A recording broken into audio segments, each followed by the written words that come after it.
ዘንዶ ሞተ፣ ዝናብ ዘነበ፣ ጎርፍ መጣ፣ መሬት ተንሸራተተች፣ ሰዎች ሞቱ። በቃ እዚህ ውጪ ያለ ነገር እኔ አይገባኝም። ከዚህ የሚበልጥ ሀዘን የለም።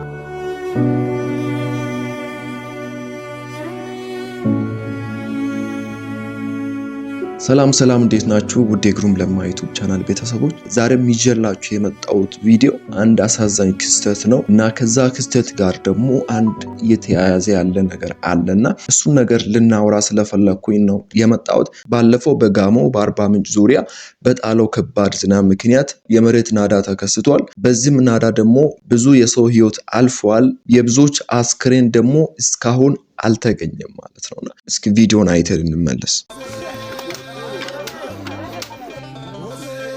በጋሞ ዞን ጋጮ ባባ ወረዳ ማዞ ዶይሳ ቀበሌ የበርካቶችን ህይወት በቀጠፈው የመሬት ናዳ አደጋ መጀመሪያ እንግዲህ አደጋው የተከሰተው እዚህ አካባቢ ነው። ቤቶች እዚህ ጋር በዚህ በናዳው ተውጦ ነው የሚገኙት። መጀመሪያ እንግዲህ 5 ሰዎች እዚህ ጋር እንደተዋጡና እነዛን ሰዎች ለማዳን ሰውን ለማትረፍ እያሉ በርካቶች መጥተው ለራሳቸው በተጨማሪ ናዳ ህይወታቸውን አጥተዋል። እዚህ አካባቢ ነው የመጀመሪያ ናዳው የተከሰተው። እንግዲህ ያው እንደሚለው ከሆነ መጀመሪያ 5 ሰዎች ነበሩ እዛ ናዳ ውስጥ የተበሉት። እነዛን ለማዳን ስል ነው ያ ሁሉ ሰው ወደዛ ናዳ የገባው ነው የሚለውና ጨርሰን እናደምጣው። በዚህ አደጋ እስካሁን ድረስ ባለው እንግዲህ 120 የሚጠጉ ዜጎች ህይወት እንደጠፋ ነው ያገኘሁት መረጃ የሚያመለክተው። እስከዛሬ ድረስ አስክሬን እየተፈለገ ነው። እኔ መረጃ እስካገኘሁበት ድረስ ደግሞ ከ66 በላይ አስክሬኖች ተገኝተዋል። አሁንም ቁፈራው ፍለጋው ቀጥሏል። ብዙዎች ተስፋ ቆርጠው የሚያረጉትን አጥተው ደክመው ወደየቤታቸው እየተመለሱ ነው የሚገኙት። ለዚህ ማህበረሰብ ትልቅ ስነ ልቦናዊ የሞራል ድጋፍ፣ የተለያዩ የቁሳቁስ የተለያየ ድጋፍ ያስፈልጋቸዋል። መላው ኢትዮጵያውያን በያላችሁበት ያላችሁ ባካችሁን ድጋፍ አድርጉላቸው። እስከ 66 ሰዎች ሬሳ ስቲል ተገኝቷል። 66 ከተገኘ ደግሞ ወደ 58 አካባቢ ሰው ሬሳ እዛ ቦታ ላይ ተቀብሮ ነው ያለው ማለት ነውና ይህንን ደግሞ እዛ አካባቢ ያሉ ሰዎች ርብርብ እያደረጉ እየፈለጉ ይገኛሉ። ተስፋ ቆርጦ እየተመለሱ ነው ያለ ነው ያለው።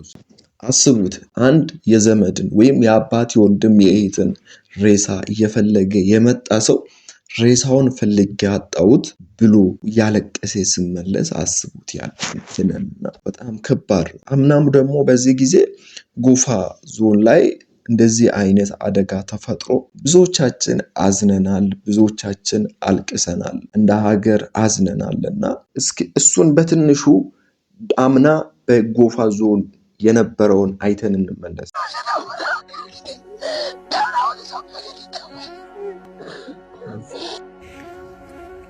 ወይዘሮ መሰለች ሜሎ በጎፋ ዞን ገዜ ጎፋ ወረዳ ኬንቾ ሻቻ ጎዝዲ ቀበሌ በደረሰው አሰቃቂ የመሬት ናዳ ባለቤቷን ቀብራ የበኩር ልጇን አስክሬን ፍለጋ እዚሁ ስፍራ ማቅ ለብሳ ተቀምጣለች። ልጄን ማለት ከጀመረች እነሆ 4 ቀናት ተቆጥረዋል። በትምህርቱ ጎበዝ የሆነውን የ11ኛ ክፍል ተማሪ ልጇን አስክሬን ማግኘት አስቸጋሪ እንደሆነባት ትናገራለች።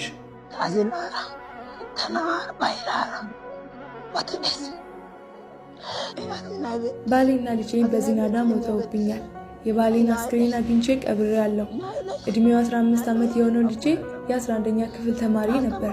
በትምህርቱም ጎበዝና ተሸላሚ የሆነው ልጄን አጥቼዋለሁ። አምናም እንግዲህ በዚህ መንገድ ነበር ያለፍነው።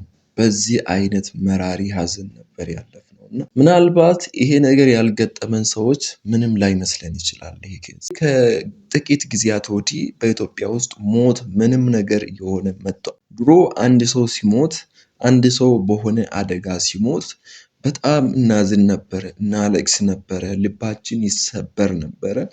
አሁን አንድ ጊዜ 10 ሰው 20 ሰው በመኪና አደጋ ሞተ ሲባል ምንም አይመስለንም። ስክሮል አድርገን ነው የምናልፈው ፌስቡክ ላይ ቲክቶክ ላይ እና በጣም እንደዚህ አይነት ዜናዎችና እንደዚህ አይነት መረጃዎች እንደዚህ አይነት አደጋዎች በኢትዮጵያ ውስጥ እየተደጋገሙ ነው። በጣም እየተደጋገሙ። አሁን ያያችኋት እናት አንድ ልጇን አታ እንደዚህ ከሆነች በአንድ ቤት ውስጥ 4-5 ሰውን ያጣ ሰው እንዴት ሊሆን እንደሚችል አስቡ። 4 ቀን ሙሉ ሳትበላ እንደዚህ ድምጿ እስኪታፈን ድረስ የልጁን ሬሳ እየፈለገች እንደዚህ ከተሰቃየች ሌሎች ምን ሊሆኑ እንደሚችሉ አስቡ። አደጋዎች በኢትዮጵያ ውስጥ ጊዜ ወደ ጊዜ እየተባባሱ እየሄዱ ነው። ይሄ ደግሞ ናቹራል ዲዛስተር ነው።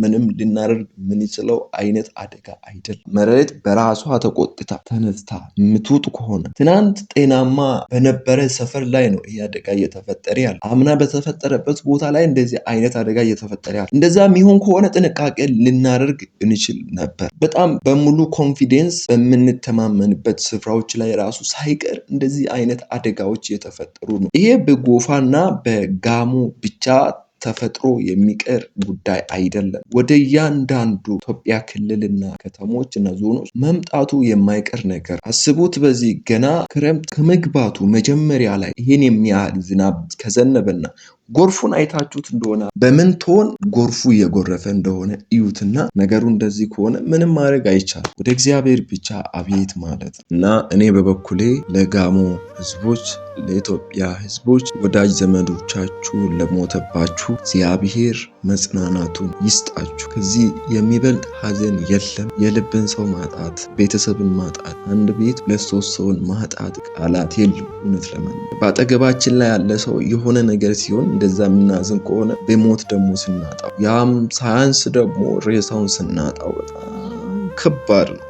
4-5 ቀን እዛ የበሰበሰውን ፈልገን ስናገኝ ያለውን ስሜት ሁላችንም ልንገምት ያስፈልጋልና በኢትዮጵያ ውስጥ ተጽዕኖ ያላችሁ ሰዎች በጣም ዝም ብላችሁ ይሄ ጉዳይ ሽፋን አላገኘም በሚዲያ ላይ እና ሶሻል ሚዲያዎችም ተኝታችኋል። በቲቪዎች ላይ ደግሞ እየተሰራ አይደለም። ምንድን ነው እዛ ጋር የተጎዱ በሳይኮሎጂካሊ የተጎዱ ሰዎች አሉ፣ በሜንታሊ የተጎዱ ሰዎች አሉ እና ብዙ ነገር ያስፈልጋቸዋል። ስለዚህ እንረባረብ። ለቤተሰብና ለዘመን ወዳጆች መጽናናትን እመኝላችኋለሁ።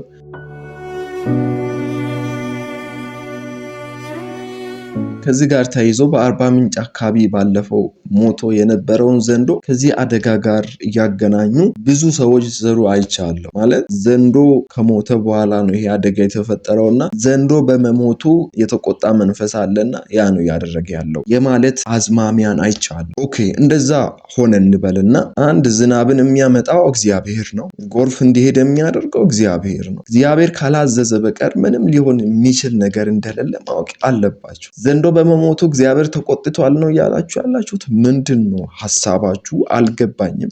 ኮመንት ላይ እስኪ ግልጽ አርጉና አውሩኝ፣ አናግሩኝ። ዘንዶ በመሞቱ የሆነ የተቆጣ መንፈስ አለ፣ ስለዚህ ጎርፍ መጣ፣ መሬት ናዳ ሆነ። ምን ስልጣን አለው ዝናብን እንዲያዘንብ ለሰይጣን? ምን ስልጣን አለው መሬትን እንዲያንሸራትት ለሰይጣን? ምንም ስልጣን የለውም፣ ምንም አቅም የለውም። እና በዚህን ልክ ለሰይጣንና ለጠላት ቦታ ሰጥታችሁ እንትን የምትሉ ሰዎች በጣም ነው ያላቅም። ግን እስከ ሐሳባችሁን አውሩ። እንዴት ነው ይሄ ነገር የሚለውን ኮመንት ላይ ብታስቀምጡልኝ ገብቼ አነባለሁኝ። ዘንዶ ሞተ፣ ዝናብ ዘነበ፣ ጎርፍ መጣ፣ መሬት ተንሸራተተች፣ ሰዎች ሞቱ። በቃ እዚህ ውጪ ያለ ነገር እኔ አይገባኝም። እያንዳንዳቸው የራሳቸው ኬዝ አላቸው እንጂ ተያያዥነት የላቸውም ብዬ ነው ማስበው። ለዛሬ ያስኩት ቪዲዮ ይሄን ነበር። ቪዲዮውን ላይክ አድርጉ፣ ኮመንት አስቀምጡልኝ። ቻናሌን ሰብስክራይብ ያላደረጋችሁ ሰብስክራይብ በማድረግ ተባበሩኝ። በቀጣይ በሌላ ቪዲዮ እመጣለሁ። ደህና ቆዩ። ቻው።